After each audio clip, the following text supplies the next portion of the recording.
Hello, and welcome to the latest Structured Finance in Focus podcast. My name is Kevin Kendra, Managing Director, Head of North American RMBS. Today I'm joined by Managing Directors Alessandro Pighi, Head of European RMBS, and Ben McCarthy, Head of Asia Pacific Structured Finance. On this episode, we'll be discussing the global housing and mortgage outlook for 2025. Let's get started. Home price growth expectations is a constant theme of this report. We expect U.S. and Canada home prices to grow modestly due to mostly supply constraints coupled with pent-up demand. These trends have persisted for the past couple of years, and we expect that to continue in 2025. Ollie, what are we expecting for home prices in Europe? Thanks, Kevin. So in Europe, home prices will rise next year. We forecast price to rise in 6 of the 7 European countries, which are covered by the Fitch Global Housing and Mortgage Outlook. Magnitude of increases vary significantly. The drivers of growth are falling mortgage rates and solid income growth, and a persistent undersupply. I said that countries and growth in countries vary significantly. We have one country, France, where we still forecast a modest decline with prices to bottom out in 2025. Thank you. And Ben, what about APAC? It's really a mixed bag for the countries in APAC covered in this report. Australia is very similar to what you outlined for the US and Canada. Continued low unemployment, strong net immigration, and supply constraints, and then you add the expectation of interest rate cuts in 2025, that all continue to provide support for house prices. It's countered somewhat by affordability constraints, so we expect price growth to be a little lower in 2025 and then lower again in 2026 from the 5.2% growth we saw this year. In China, it remains in a severe housing downturn, and we expect home prices in China to fall a further 4 to 6% in 2025 amid the continued weak market sentiment, with the multi-year decline extending again into 2026, although it should moderate by then. There will be some variance between top-tier cities and other markets in China, but prices are already down some 16% from the peak in 2022, so peak to trough looks like it'll be down about 25%. The last market we cover in this report in APAC is Japan. And in Japan, again, interestingly, interest rates are rising in Japan for the first time in 20 years. Despite that, in the short term, we're expecting the lack of new home supply will provide a temporary support for home prices, which will likely be flat next year. But the higher mortgage rates and weak demographics will act as a drag in the longer term. Thank you. And let's now shift over to performance. We're expecting serious delinquencies to tick up modestly in the U.S. and Canada, up from currently very low levels. One performance trend that we're following are changes to loss mitigation strategies being used by servicers.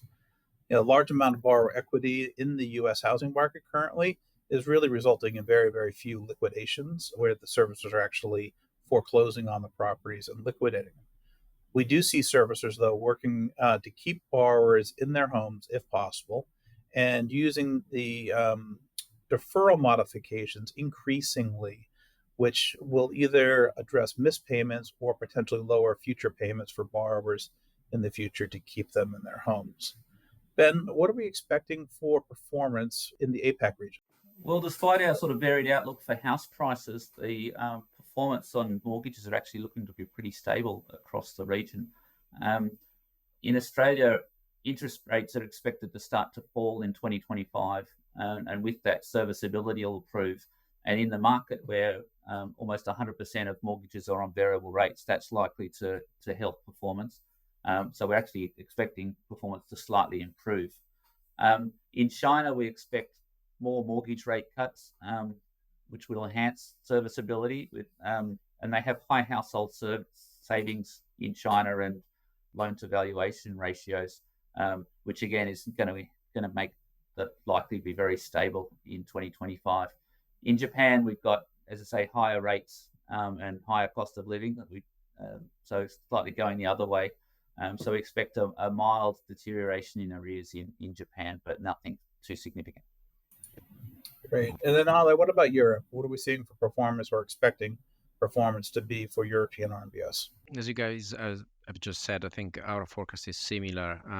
Stable arrears for the EU, the Eurozone countries, just for the same reason. So strong income growth, fairly low unemployment, and rates are still decreasing. Whilst in the UK, similar pictures, but we expect a small uptick in later years next year, as a number of borrowers still have to refix, and they're still on very low rates, so they still have to bear the brunt of higher rates, although these current rates are not as high as they were 2 years ago.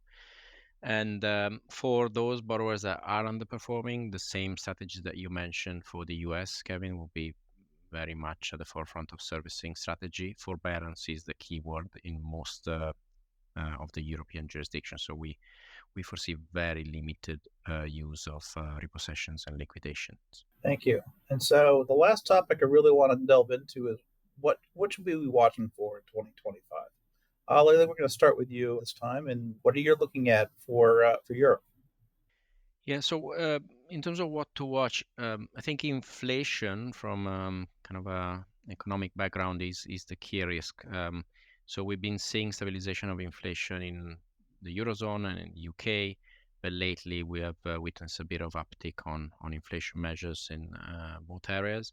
If inflations were to persist and increase materially, perhaps due to geopolitical risks that would affect supply chain, or perhaps due to fiscal policies that, like the UK budget is inherently inflationary, could have a drag effect on higher mortgage rates and therefore limiting demand, and therefore perhaps also putting a little bit of concern on mortgage performance.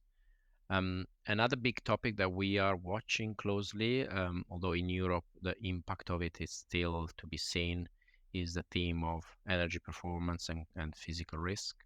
The EU is at the forefront on the, say, battle for home improvement. So EPC, energy performance certificates, are the measure for this risk, and we've seen already some bifurcation in the market. So assets are the benefit from very strong EPC are appreciating much more than the average, whilst those that are at the bottom of the EPC scale tend to be left out with limited demand. Having said that, we see different countries traveling at different speed. So in the north of Europe, there's certainly a focus, so lenders are offering different rates as a function of the EPC of the property.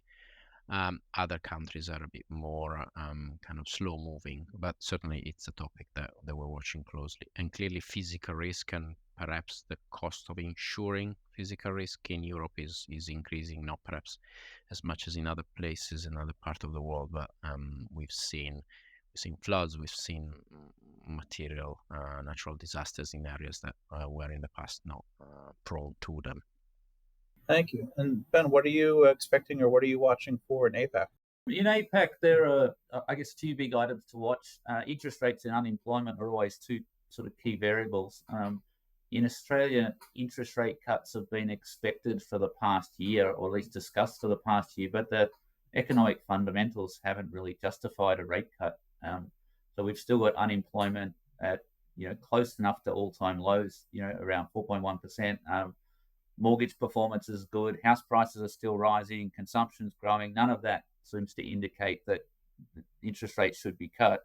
And at the same time, we have savings rates that are close to zero. So there are people hurting out there, and if interest rate cuts don't come, we do expect to see some change in performance. So I'd say to watch some of those economic variables, particularly unemployment and interest rates, are sort of the key things there. In China, they've launched a whole range of stimulus packages to stimulate the market. So it's key to see how they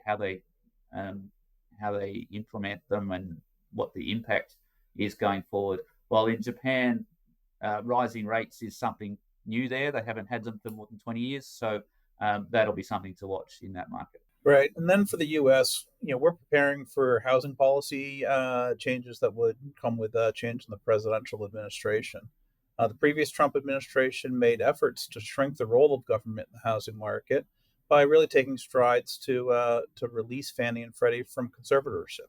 We'll have to wait and see if he continues on that trend in his next term. Similar to Ale, the U.S. also is dealing with affordability issues relating to increased fixed costs that are coming from insurance premiums, as insurance premiums are rising for climate change risk, and along with increased tax assessments that we're seeing. So taxes and insurance are having an impact on affordability.